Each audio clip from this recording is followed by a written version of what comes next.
যে ব্যক্তি এই সংকেতগুলি সঠিক সময়ে চিনে নিতে পারে তার ভাগ্য বদলে যায় এবং তার ঘর সবসময় ধনধান্যে পূর্ণ থাকে। এমন ঘরে কখনো কোনো প্রকার সমস্যা আসে না। বন্ধুরা, একবার ভাবুন তো, যদি প্রতিদিন সকালে আপনার সাথে কিছু অনন্য ও অলৌকিক ঘটনা ঘটতে শুরু করে, যেমন কোনো অদৃশ্য শক্তি আপনাকে শান্তি দিচ্ছে, তবে বুঝে নিন স্বয়ং ভগবান আপনার ঘরে আস্তানা গেড়েছেন। আজকের এই ভিডিওতে আমরা জানব এমন 11টি দিব্য সংকেত সম্পর্কে, যা বলে দেয় যে পরমাত্মার কৃপা আপনার মাথায় আছে এবং আপনার ঘরের প্রতিটি দেওয়াল ও কোণ এখন আর সাধারণ নয়, বরং পবিত্র হয়ে উঠেছে। আমাদের মধ্যে অধিকাংশ মানুষ ভগবানকে সন্তুষ্ট করার জন্য ব্রত পালন করেন, পূজা পাঠ করেন, প্রদীপ জ্বালান, ঘণ্টা বাজান, মিষ্টি নিবেদন করেন, যাতে প্রভুর কৃপা বজায় থাকে এবং জীবনের কঠিন সময়গুলো সহজ হয়ে যায়। কিন্তু একটা প্রশ্ন, আপনি কি কখনো অনুভব করেছেন যে মাঝে মাঝে ভগবান নিজেই সংকেত দিতে শুরু করেন যে আমি এখানেই আছি, তোমার পাশেই আছি? হ্যাঁ বন্ধুরা, যখন ঈশ্বর কোনো ঘরে বাস করেন, তখন তিনি শুধু পূজার ঘণ্টার মধ্যেই সীমাবদ্ধ থাকেন না, তিনি নিজের অস্তিত্বের জানান দেন।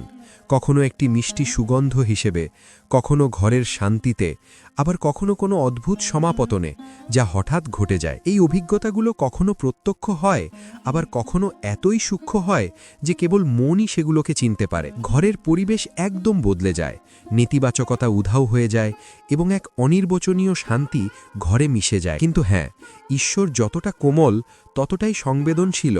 কিছু ভুল দেখতে ছোট হলেও খুব গুরুতর, যেমন আজ পূজা করা আর কাল ভুলে যাওয়া, অথবা শুধু লোক দেখানো আরতি করা। এমন আচরণে ভগবান রুষ্ট হন। অনেক সময় মানুষ বলে, আমি রোজ পূজা করি, তবুও ভগবানকে কেন দেখতে পাই না? বন্ধুরা, এই প্রশ্নটিই ঈশ্বরকে সবচেয়ে বেশি কষ্ট দেয়, কারণ তিনি তো রোজই আপনার আশেপাশে থাকেন, কিন্তু আমাদের দৃষ্টিই তাকে চিনতে পারে না। তাই আজকের এই ভিডিওটি কেবল তথ্য নয়, বরং ঈশ্বরের সাথে সম্পর্ক স্থাপনের একটি যাত্রা। আমরা জানব সেই 11টি সংকেত যা বলে দেয় যে আপনার ঘরে ভগবান নিজে এসে বাস করছেন। ভক্তগণ, এগিয়ে যাওয়ার আগে আপনিও যদি চান যে লক্ষ্মী মাতার আশীর্বাদ আপনার উপর বজায় থাকুক, তবে এই ভিডিওটি একটি লাইক করুন এবং আপনার নিজের এই চ্যানেলটিকে সাবস্ক্রাইব করে নিন। কমেন্ট বক্সে জয় লক্ষ্মী মাতা অবশ্যই লিখবেন এবং সাথে আপনার রাশিটিও কমেন্টে লিখে দেবেন, কারণ আমরা রাশি অনুযায়ী ভাগ্যফল এবং জীবনের সমস্যা দূর করার সহজ উপায়ও বলে থাকি। 1. ব্রহ্ম মুহূর্তে ঘুম ভাঙা। মনে হয় যেন ভগবান নিজেই আপনাকে জাগিয়ে দিচ্ছেন। আর যদি এই পবিত্র সময়ে আপনি এমন স্বপ্ন দেখেন যে আপনি মন্দিরে পূজা করছেন বা মন্ত্র জপ করছেন, তবে বুঝে নিন ভগবান আপনার খুব কাছে আছেন এবং আপনার ডাক শুনছেন। এটি সত্যিই খুব শুভ সংকেত। 2.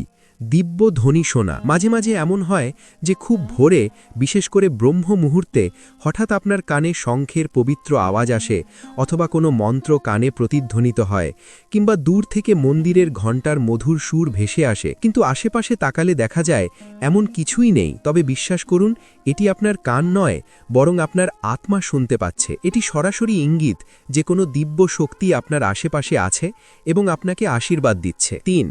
অলৌকিক সুগন্ধ অনুভব করা। যে সুবাস আত্মাকে স্পর্শ করে। এমনকি কখনো হয়েছে যে সকালে স্নান করে তৈরি হলেন এবং হঠাৎ আপনার চারপাশে একটি অনন্য দিব্য সুগন্ধ ছড়িয়ে পড়ল? এটি কোনো পারফিউম, ধূপকাঠি বা আতরের গন্ধ নয়। আর যখন আপনি আপনার ঘরের মন্দিরের কাছে যান, এই সুবাস আরও গভীর হয়ে ওঠে। এটি কোনো সাধারণ বিষয় নয়, এটি সরাসরি ইঙ্গিত যে দেবী দেবতারা আপনার ঘরে বাস করছেন এবং তাদের কৃপা আপনার ঘরে বর্ষিত হচ্ছে। 4. পশু পাখি বা সাধুর আগমন। আপনার দ্বারে ঈশ্বরের দূত। ভাবুন, আপনি পূজা করতে বসেছেন এবং ঠিক সেই সময় কোনো প্রিয় প্রাণী, তা আপনার অনুগত কুকুর হোক, মিষ্টি বিড়াল বা পূজনীয় গাভী, কিংবা কোনো সাধু বা ভিক্ষুক আপনার দরজায় চলে এলো। আর এটি যদি সপ্তাহে বারবার ঘটে, তবে এটি কোনো কাকতালীয় ঘটনা নয়, এটি ঈশ্বরীয় সংকেত। গরুকে আমরা মাতার রূপ মনে করি, কুকুর ভৈরব বাবার প্রতীক, এবং সাধু বা যাচক কোনো না কোনো দেব রূপে আপনার ঘরে পদার্পণ করেন। এমন অবস্থায় ভুল করেও তাদের উপেক্ষা বা অনাদর করবেন না, তাদের ভালোবেসে খাবার ও জল দিন। এটাই প্রকৃত দান। অর্থের দানের চেয়ে অন্ন ও জলের দান সবচেয়ে বড় বলে মনে করা হয়। 5. স্বপ্নে ভগবানের দর্শন। যদি আপনি বারবার স্বপ্নে মন্দির দেখেন অথবা ভগবানের মূর্তি বা ছবি দেখেন, তবে এটি এই ইঙ্গিত দেয় যে কোনো দৈব শক্তি আপনার উপর কৃপাদৃষ্টি বজায় রেখেছে। কখনো কখনো আমরা কোনো বড় সিদ্ধান্তের দিকে এগোই এবং হঠাৎ এমন কিছু ঘটে যে আমরা থেমে যাই। এটিও এক ধরনের সংকেত যে ঈশ্বর আপনাকে কোনো বড় ভুল থেকে রক্ষা করছেন। 6. সর্বত্র সম্মান প্রাপ্তি। যাদের ওপর ভগবানের বিশেষ কৃপা থাকে তাদের কাছে ধনী দরিদ্রের কোনো ভেদাভেদ থাকে না, তারা সর্বত্র সম্মান পান। যদি কেউ কম পরিশ্রমেই বড় সাফল্য পায় বা প্রতিটা বিপদ থেকে সহজে বেরিয়ে আসে, তবে বুঝে নিন এটি ভগবানের রহমত।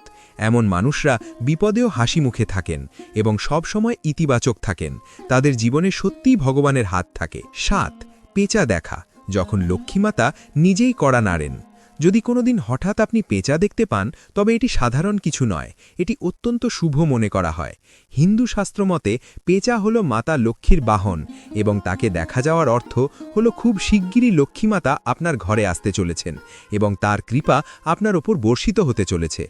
8. খাদ্যাভ্যাসে পরিবর্তন। যখন মা লক্ষ্মীর বাস কোনো ঘরে হয়, তখন সেখানকার মানুষের খাদ্যাভ্যাস নিজেকেই বদলাতে শুরু করে। তাদের অতিরিক্ত খাওয়ার ইচ্ছে থাকে না, বরং সামান্য আহারেই সন্তুষ্টি আসে।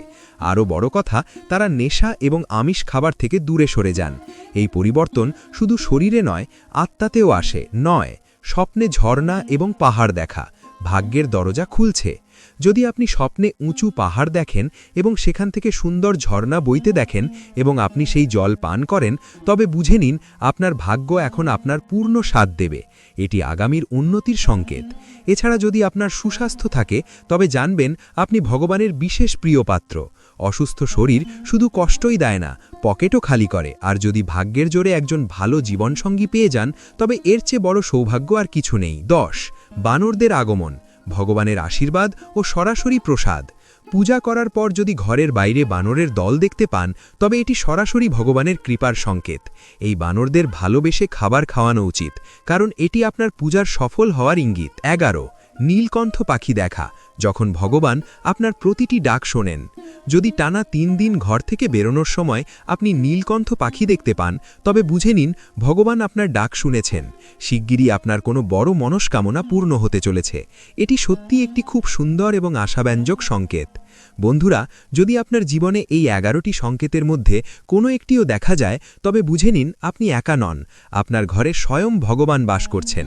এই সংকেতগুলি সাধারণ নয়, এগুলি ভগবানের নীরদ ভাষা, যার মাধ্যমে তিনি বলেন, আমি এখানেই আছি, তোমার সাথে, তোমার ঘরে। কিন্তু মনে রাখবেন, ভগবানকে ধরে রাখা ততটাই কঠিন যতটা তাকে আহ্বান জানানো। ভক্তিকে কখনো লোক দেখানো করবেন না এবং পূজাকে কখনো অলসতার হাতে ছেড়ে দেবেন না, কারণ ভগবান কথায় নয়, ভাবনায় বাস করেন। ভক্তগণ, এই সমস্ত তথ্য জনস্বার্থের কথা মাথায় রেখে দেওয়া হয়েছে। বাস্তুশাস্ত্রের প্রতিকারগুলি আপনার আস্থা ও বিশ্বাসের ওপর ভিত্তি করে প্রয়োগ করুন। আমাদের চ্যানেল এই ভিডিওর মাধ্যমে কোনো প্রকার দাবি করে না। আজকের এই তথ্য আপনার ভালো লাগলে ভিডিওটি লাইক করে চ্যানেলটিকে সাবস্ক্রাইব করুন। জয় শ্রীরাম।